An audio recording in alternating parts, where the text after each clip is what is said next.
toutes et à tous, on se retrouve aujourd'hui pour une nouvelle vidéo. Je voulais venir vous reparler de mes carnets livresques. Je vous avais fait cette vidéo il y a un an où je vais vous présenter les carnets que j'envisageais d'utiliser en 2017. Du coup, je vais faire un petit peu un bilan sur ces carnets et je vais vous montrer ceux que j'ai choisis pour 2018.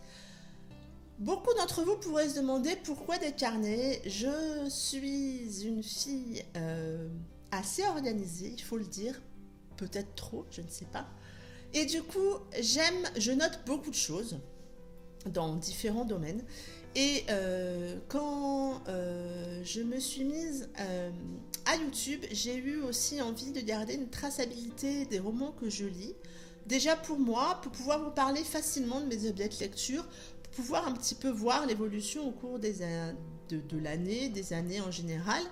Et puis, parce que j'aime avoir des carnets, j'aime noter des choses dedans et du coup, ça s'y prêtait bien. Donc, l'année dernière, j'avais 3 carnets. J'avais celui-ci qui était un carnet dans lequel, en fait, je notais. J'avais différentes pages pour le mois, donc la page de garde. Je notais les livres lus dans l'année. Je préparais, mes sorties livresques. Ma palle du mois de janvier, quand je préparais ma palle pour vous faire la vidéo et aussi pour voir un petit peu ce que j'avais envie de lire, mon book haul et YouTube. Donc j'ai fait ça toute l'année, je m'y suis tenue toute l'année, mais je me suis rendu compte que certaines pages ne m'étaient pas forcément utiles, ou en tout cas que c'était plus une répétition d'autre chose, et qu'au final à la fin de l'année c'était pas quelque chose que j'utilisais beaucoup. Je m'explique. Les livres lus, il n'y a pas de problème. Donc là, j'indiquais le titre, le nombre de pages. Ça me permettait de savoir un peu combien de pages je lisais par mois. Ça n'a aucun intérêt. Autant à la rigueur faire le nombre de livres lus, mais le nombre de pages, aucun intérêt. Mais donc cette page-là, pour moi, oui, elle est utile. Elle me permet une traçabilité. Les sorties livresques, c'est pratique, oui, mais au final, c'était un doublon parce que je travaille surtout les sorties livresques sur ma pause déjeuner, donc via un ordinateur.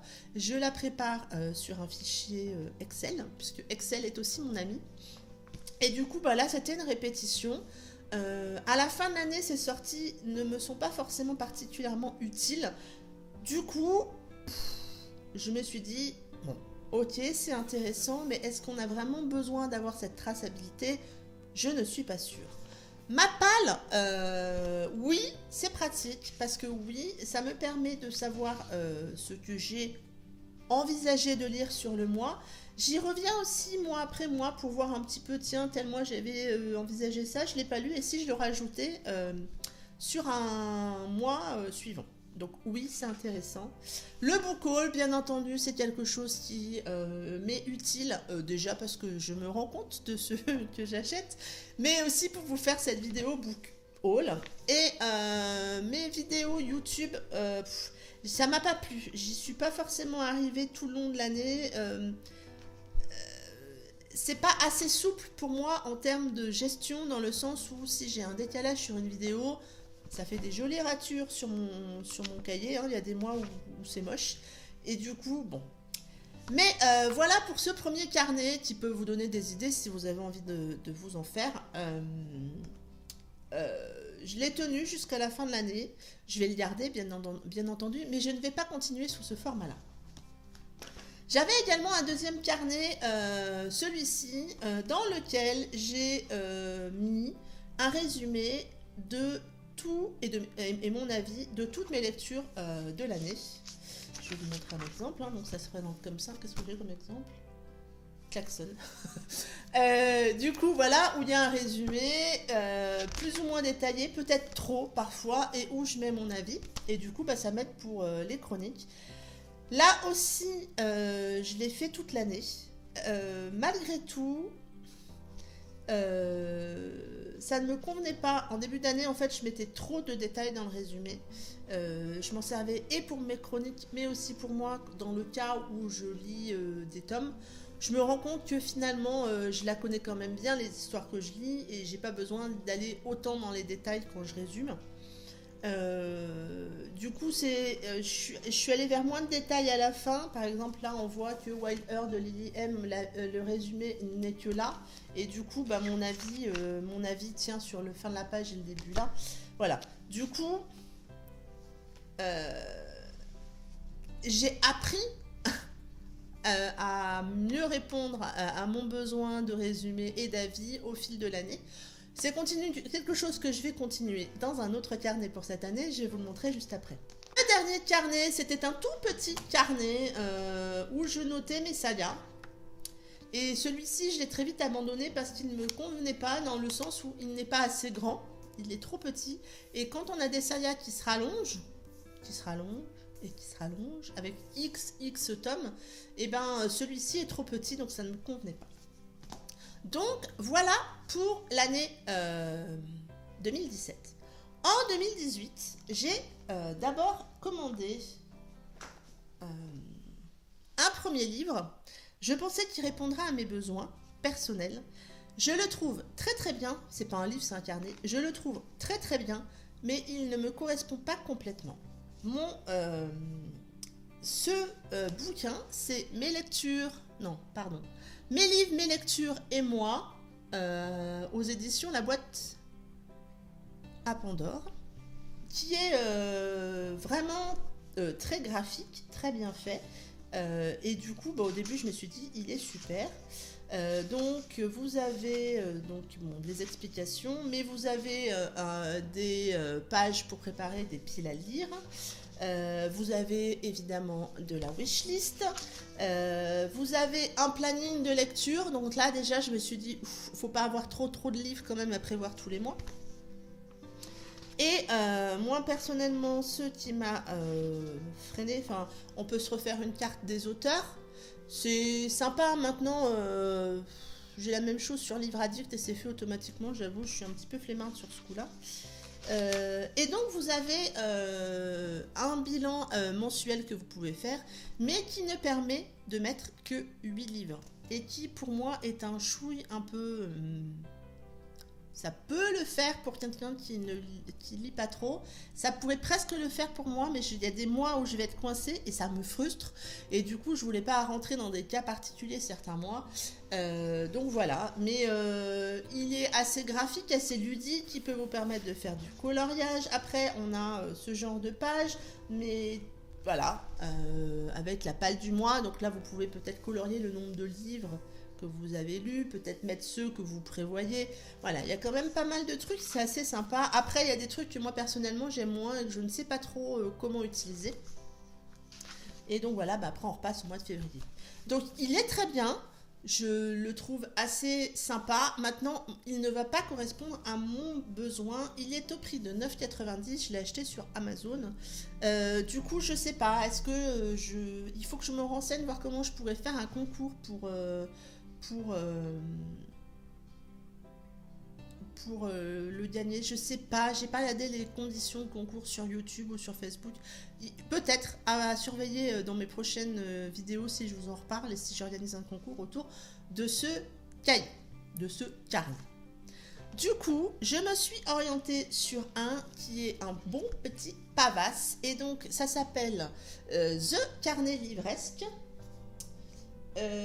Alors, vous allez me demander l'édition, le prix. Alors, le prix, je crois que c'est une dizaine d'euros.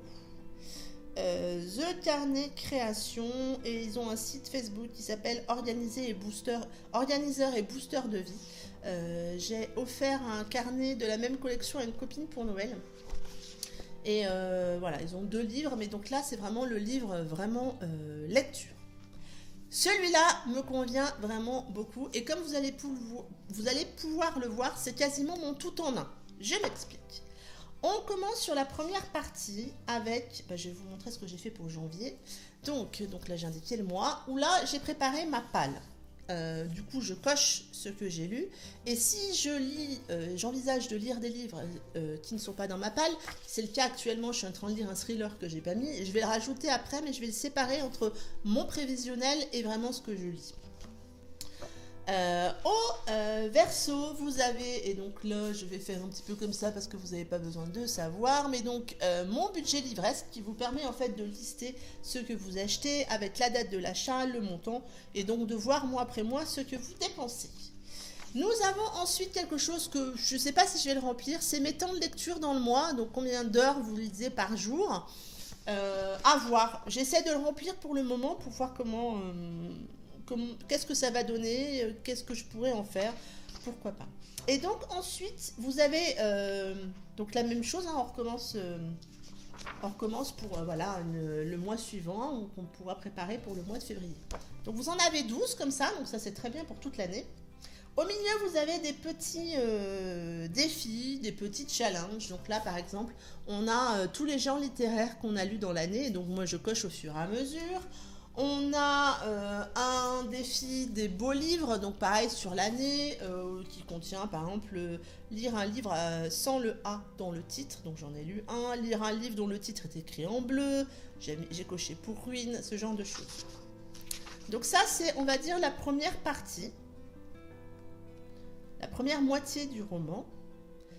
Et ensuite, on arrive... Alors, je vais vous montrer déjà, avant de vous montrer ça, un petit détail. C'est-à-dire que... je ne sais pas si vous allez voir, je peux peut-être enlever ça. Quand je l'ai chroniqué, comme vous pouvez le voir ici dans une colonne où on met les pages, ça vous renvoie sur la deuxième partie du carnet, où on met... son avis. C'est pour ça que je vous disais, il est quasiment tout en un. Là où l'année dernière, j'avais un carnet où je mettais mes livres lus, ma palle, mes achats. Là, tout est dedans. On a ce genre de page. Donc là, je l'ai rempli, hein, évidemment.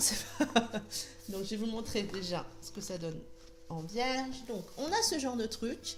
Déjà, on va dire pré-rempli, où vous mettez le titre, l'auteur, le genre, la note, l'évolution des chapitres. Moi, personnellement, cette partie-là, je ne l'utilise pas. Date de début de lecture, date de fin, date de publication. Donc là, vous avez une partie pour le résumé. Du coup, ça vous oblige à rentrer dans ce cadre. Et là-haut, vous avez une partie avis avec les plus, les moins et puis une citation. Alors bon, s'il y a une citation qui m'a vraiment marqué dans un bouquin, pourquoi pas. Et du coup, une fois rempli, je vais vous montrer avec par exemple, celui-là comme avec ruine. Donc une fois rempli, du coup ça donne ça. Donc vous avez la possibilité de mettre une note. Ici, ce que j'aime moi beaucoup, c'est que vous collez une couverture. Donc je prends les couvertures, enfin les images des couvertures sur LibreAddict et je les imprime avec mon imprimante couleur basique, il n'y a rien de particulier. Je fais donc là mon résumé et puis ici je mets mon avis, les plus, les moins, donc vous voyez la partie citation. Et du coup, je crois que vous pouvez mettre quelque chose comme 60 livres dedans. Donc oui, si j'en lis plus que 60, il me faudra un autre carnet. Je verrai à ce moment-là comment je m'organise. Mais du coup, j'aime vraiment beaucoup ce carnet livresque. Il fait en tout 209 pages. Donc à la fin, on a mon bilan de l'année, on a mes plus belles citations, on a mon top du top. Donc voilà, vraiment des pages pour faire le bilan. Moi, dans ce carnet, il me manquait deux choses. Du coup, qu'est-ce que j'ai fait? Je me suis créé mes propres fiches. D'ailleurs, si ça vous intéresse, n'hésitez pas à m'ajouter un commentaire. Je vous les enverrai volontiers au format PDF. Il me manquait deux fiches. La première, c'est le suivi de mes lectures mois après mois. Donc, je me suis inspirée de quelque chose que j'ai vu sur Pinterest. Donc, par là, j'ai les mois et donc là, les nombres. Et du coup, mois après mois, je vois combien je lis de livres et de ça de manière visuelle très rapide. Donc ça, c'est une fiche que j'ai créée et donc que j'ai rajoutée en début de carnet. Et j'ai rajouté une fiche en fin de carnet qui... pareil, suivi de mes sagas terminées. Comme vous le savez, l'année dernière, j'avais fait le challenge 12 mois, 12 sagas terminées. Challenge que je renouvelle en 2018 et que j'aimerais réussir. même si pour le moment c'est plutôt 12 mois, 12 sagas commencées. Non, on va essayer d'avancer quand même dans ces sagas. Donc voilà, je vais rajouter là. L'année dernière, j'avais pris le challenge de lire un roman en VO. J'ai pas particulièrement pris d'objectif là-dessus. Il y a quelques jours, Candy Shine m'a proposé qu'on fasse une lecture commune en VO, donc pourquoi pas, à voir. Je pense qu'on va y aller doucement, toutes les deux, donc voilà. Je rajouterai, il y a des pages blanches à la fin qui vous permettent de rajouter en fait des choses, s'il y a des choses qui vous manquent. Donc voilà, ça c'est le carnet qui depuis le début de l'année est sur mon bureau, sur ma table, avec ma trousse de feutre Stabilo, ma trousse offerte par Jaya, un petit bisou ma Jaya. Mais voilà, du coup c'est toujours sur le coup. Et j'ai repris mon carnet de l'année dernière pour les sagas. Donc comme je vous le disais tout à l'heure, j'ai abandonné le petit carnet. Il faut absolument que je le décore ce carnet. J'ai beaucoup d'idées, j'ai une planche de tampons parce que vous savez que je fais du scrap. J'ai une planche de tampons spéciale lecture donc qui collerait parfaitement, j'ai de quoi faire. Il faut juste que je prenne le temps et c'est ballot de ne pas l'avoir fait parce que je pense que du coup ça serait plus joli. Du coup, dans ce carnet, hein, rien de comment dire, rien d'exceptionnel, hein, on est d'accord. Donc je note le nom de la saga, l'auteur et puis les tomes qui sont parus et ceux que j'ai lus. Et puis je coche au fur et à mesure. Quand là on est sur Rebelle Backer de Jean-Louis Stéphanie par exemple, quand elle est terminée, voilà, je note la date d'où elle est terminée. Voilà, ça permet d'avoir un visuel assez bien de là où on en est et de voir par exemple que sur Charlotte Davidson, je suis méga grave à la bourre. Je n'ai lu que les 2 tomes, je crois qu'aujourd'hui il y en a 11 je crois sortis.